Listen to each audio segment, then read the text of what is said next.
mencai, omongane ora bener.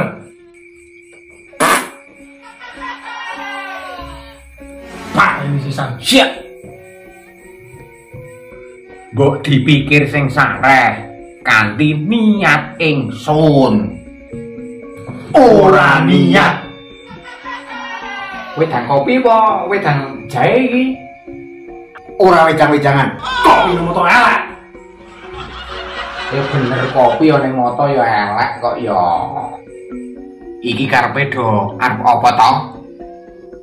Tiang sepuhe kula seda kok diumumke diprotokoli. Ayo pancen tak umumke diprotokoli. Luwih-luwih kula nggih mboten trimake.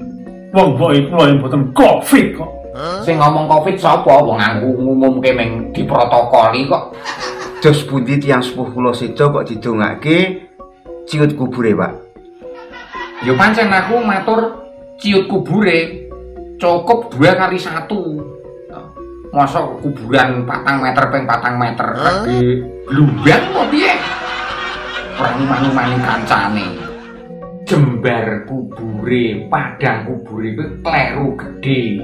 Sing bener jembar alam kubure karo padang alam kubure. Jembar kuburane karo padang kuburane dadak ora ngumani kancane. Pasang listrik ben kencar-kencar kok apik kaya pasar malam. Iki gaman iki age apa iki? Dimateni wong iki. Arek ge mateni wong kuwi nek gaman iki wis kaya ngene iki.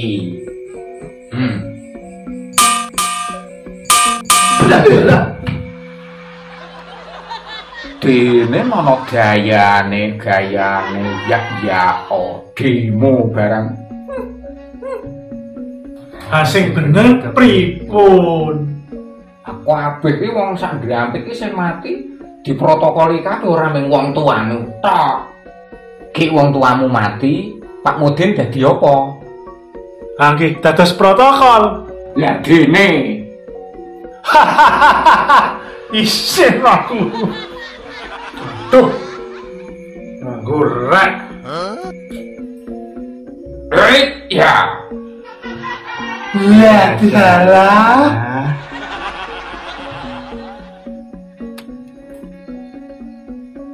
Ngapunten Pak Lurah. Ngampil reke. Alah, ngepar. Ajak damai.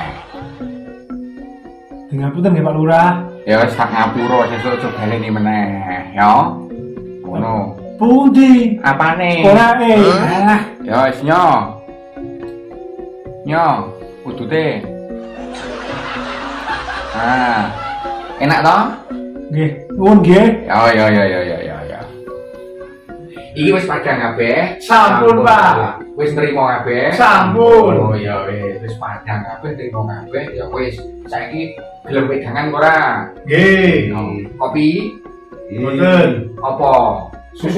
Susu jahe, Pak. Oh ya wis, siap. Cantrik wedang susu karo jahe.